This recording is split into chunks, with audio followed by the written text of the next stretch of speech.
नीलगंगा थाना क्षेत्र की राजीव रत्न कॉलोनी में रहने वाले अनिल कछवाए को तबीयत खराब होने के बाद परिजन इलाज के लिए चरक भवन जिला अस्पताल लेकर आए थे, जहां पर उपचार के दौरान उनकी मौत हो गई। इसके बाद परिजनों ने अस्पताल परिसर में जमकर हंगामा किया।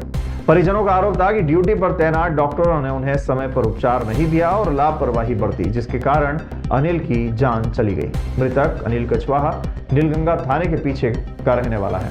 अनिल की मौत की खबर लगते ही परिवार व परिजन बड़ी संख्या में अस्पताल पहुंचे, जहां परिजनों का गुस्सा फूट पड़ा और उन्होंने हंगामा शुरू कर दिया। परिजनों का कहना था कि डॉक्टर को जो ड्यूटी देनी चाहिए थी वो नहीं दी गई। स्थिति बिगड़ती देख घटना की जानकारी नीलगंगा पुलिस को दी गई। पुलिस की कई टीमें मौके पर पहुंची और उन्होंने परिजन से बात कर स्थिति को संभाला। परिजनों ने तत्काल कोई कानूनी कार्रवाई की मांग नहीं की और बाद में शव को घर ले गए। पुलिस ने आश्वासन दिया है कि परिजनों से आवेदन मिलने के बाद मामले की जांच की जाएगी।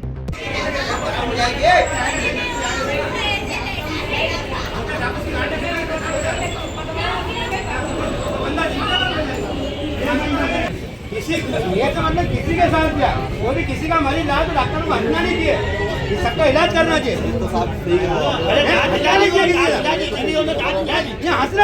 ना गोली खिला लगा, तुम्हें मालूम है इमरजेंसी तो ऑक्सीजन लगा ऊपर पहुंचा, ऑक्सीजन भी नहीं लगा रहा। आज लगभग 10 बजे के आसपास चरक हॉस्पिटल में जो मृतक है अनिल कछवाहा, उनके परिजनों को लेकर के आए। उनके परिजनों का कहना था कि डॉक्टर जो यहाँ पर थे उन्होंने उनको टाइमली जो ट्रीटमेंट देना चाहिए था वो नहीं देके हुआ। कुछ समय पश्चात उनको मृत घोषित किया गया। इसके पश्चात फिर पुलिस की टीम ने उनके पोस्टमार्टम के लिए उनसे बात करना चाहिए, पर परिजनों ने पोस्टमार्टम नहीं करवा के कोई कार्रवाई नहीं मांगी है फिलहाल। जी हाँ, परिजन अपने डेड बॉडी को ले आ चुके हैं घर के लिए। परिजनों का ये आरोप था कि डॉक्टर्स को जो ड्यू ट्रीटमेंट देना चाहिए था उन्होंने नहीं दिया है। हम इसकी जाँच करेंगे, उनसे भी आवेदन लेंगे, उस पर उसकी जाँच करेंगे। महाकाल मंदिर में हो रही अव्यवस्थाओं को लेकर युवा कांग्रेस ने उपकेश्वर महादेव मंदिर से महाकाल मंदिर तक पैदल रैली निकालकर विरोध प्रदर्शन किया। रैली में बड़ी संख्या में युवा कांग्रेस कार्यकर्ता शामिल हुए, जो जय श्री महाकाल के नारे लगाते हुए आगे बढ़े। महाकाल चौराहे पर पहुंचकर कार्यकर्ताओं ने मंदिर प्रशासन के खिलाफ प्रदर्शन किया और श्रद्धालुओं साथ ही उज्जैन वासियों को बिना प्रोटोकॉल दर्शन की सुविधा उपलब्ध कराने की मांग उठाई। रैली में प्रमुख रूप से शहर कांग्रेस अध्यक्ष मुकेश भाटी और वरिष्ठ कांग्रेस जन उपस्थित थे। जिला अध्यक्ष अर्पित यादव ने बताया कि युवा कांग्रेस ने मंदिर प्रशासन को 11 सूत्रीय मांगों का ज्ञापन सौंपा है, जिसमें प्रमुख मांग यह है कि उज्जैन के नागरिकों के लिए भस्मा आरती दर्शन के लिए पृथक व्यवस्था बनाई जाए। सप्ताह में 3 दिन सामान्य श्रद्धालुओं को गर्भगृह में प्रवेश की अनुमति दी जाए। श्री महाकालेश्वर मंदिर में प्राप्त दान राशि का नियमित प्रकाशन किया जाए। भस्मा आरती का प्रोटोकॉल और क्राइट एरिया मीडिया के सामने सार्वजनिक किया जाए। भस्मा आरती में तैनात स्थायी कर्मचारियों का रोटेशन सुनिश्चित किया जाए। प्रतिदिन आने वाले श्रद्धालुओं के साथ होने वाले दुर्व्यवहार पर रोक लगाई जाए। मंदिर स्टाफ और सुरक्षा कर्मियों को व्यवहार और प्रबंधन की विशेष ट्रेनिंग दी जाए। मंदिर परिसर में वीआईपी कल्चर को शीघ्र बंद किया जाए। युवा कांग्रेस ने चेतावनी दी है कि यदि मांगे समय पर पूरी नहीं हुई तो आंदोलन को और तेज किया जाएगा।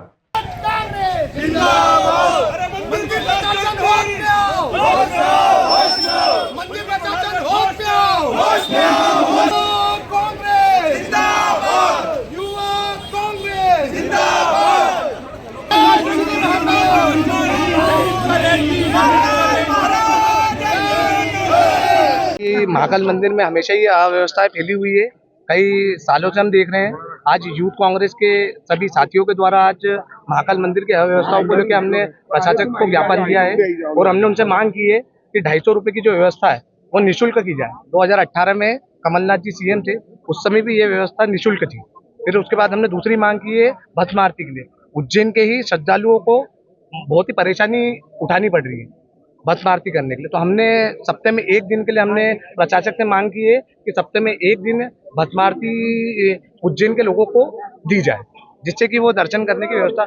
और हमने एक मांग और रखी है हमारी, इस महाकाल मंदिर में सप्ताह में 3 दिन गर्भगृह में सभी श्रद्धालुओं को जाने दिया जाए। 2018 में भी ये सब व्यवस्था लागू थी, तो ये व्यवस्था हटाकर मंदिर प्रशासन ने सभी लोगों को महाकाल महाराज से दूर कर दिया है। हम लोग ये चाहते हैं कि बाबा महाकाल सबके हैं और सभी लोगों को समान अधिकार मिले। मकर संक्रांति नजदीक आते ही हर साल की तरह इस बार भी चाइना मांझे को लेकर पुलिस अलर्ट मोड पर है। प्रतिबंध के बावजूद पिछले वर्ष कई मामले सामने आए थे, जिसके बाद महाकाल थाना पुलिस ने इस बार त्योहार से पहले ही पतंग दुकानों की सर्चिंग शुरू कर दी है। पुलिस ने मुखबिर भी सक्रिय कर दी है ताकि चाइना मांझा बेचने वालों पर कड़ी कार्रवाई की जा सके।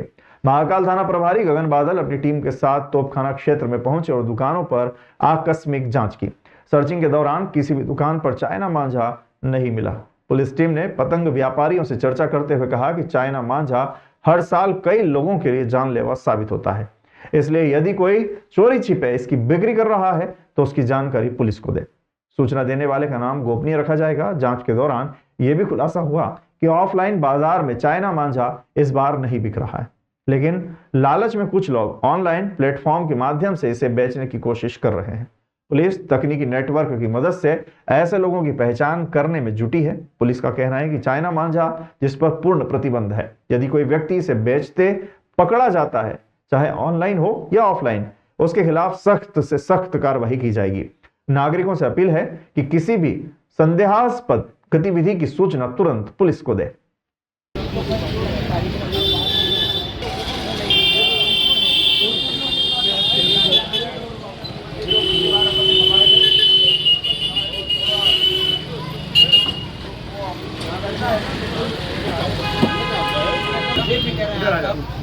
और वो लिखवा भी रखो ना, पिछली बार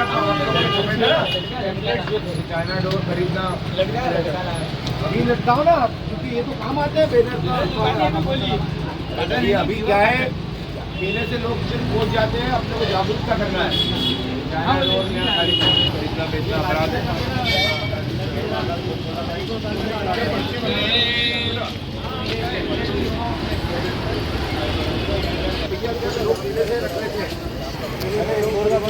इंदौर से बहुत आ रही है, मैंने पहले भी बोला आपको, अगले साल भी अपन सब लगे दिए थे, मदद करेंगे।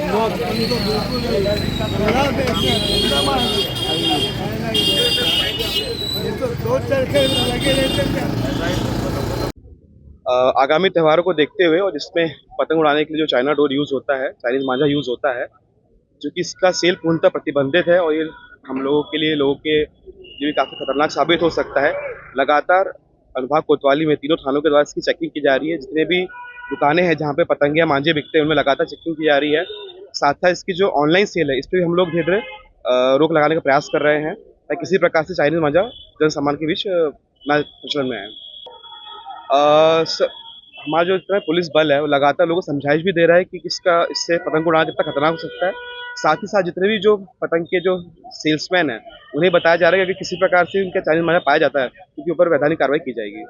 मध्य प्रदेश के मुख्यमंत्री डॉक्टर मोहन यादव के बड़े भाई और समाज सेवी नारायण यादव को मध्य प्रदेश कुश्ती संघ का प्रदेश अध्यक्ष नियुक्त किया गया है। उनकी नियुक्ति से कुश्ती संघ सहित विभिन्न सामाजिक संगठनों में खुशी की लहर है। प्रदेश महामंत्री रोहित वित्तल ने जानकारी देते हुए बताया कि प्रदेश अध्यक्ष नियुक्त होने के उपलक्ष्य में तिलकेश्वर गौशाला में वर्ल्ड हिंदू फेडरेशन इंडिया द्वारा निशान यादव के नेतृत्व में समाज सेवी नारायण यादव का पुष्पमाला पहनाकर और ढोल नगाड़ों की गूंज के बीच भव्य स्वागत किया गया। कार्यक्रम में संगठन के पदाधिकारी और कार्यकर्ता बड़ी संख्या में मौजूद थे। नवनियुक्त प्रदेश अध्यक्ष नारायण यादव ने गौशाला में सेवा कार्य कर संगठन के प्रति आभार व्यक्त करते हुए कहा कि सेवा से बड़ा कोई धर्म नहीं होता। मुझे जो जिम्मेदारी आप सभी के आशीर्वाद और विश्वास से मिली है, उसे मैं पूरी निष्ठा और ईमानदारी से निभाऊंगा। कुश्ती संगठन को आगे बढ़ाने और युवाओं को इससे जोड़ने के लिए हम सब मिलकर संगठित रूप से कार्य करेंगे और समाज के अधिक से अधिक युवाओं को जोड़कर संगठन को मजबूत बनाएंगे। कार्यक्रम के दौरान उत्साह और आनंद का माहौल देखने को मिला। इस मौके पर प्रदेश अध्यक्ष संजय अग्रवाल, नीलेश यादव, दिलीप यादव, रवि दरबार, राजेश मेवाड़ी, विकास यादव, अज्जू चौहान, पंकज धनोतिया, हरीश परतवाणी, कालू कौशल, मुन्ना सरकार, अजय राय, सुशील ततवार, अजय यादव और कई लोग बड़ी संख्या में उपस्थित थे।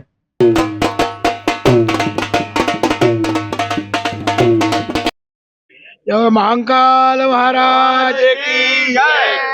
आप सबके स्नेह और प्यार का ढेर सारा आभार और ऐसी ही कृपादृष्टि जीवन भर बनाए रखें।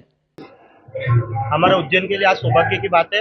एमपी एसोसिएशन के कुश्ती एसोसिएशन के अध्यक्ष हमारे काका जी नारायण जी यादव साहब को बनाया गया, मुख्यमंत्री जी के बड़े भाई को, और उनका हमने स्वागत किया। पूरी उज्जैन की जनता ने और जितने भी उज्जैन के अखाड़े सभी लोगों ने उनका सम्मान किया। निशान जी यादव द्वारा ये स्वागत किया गया।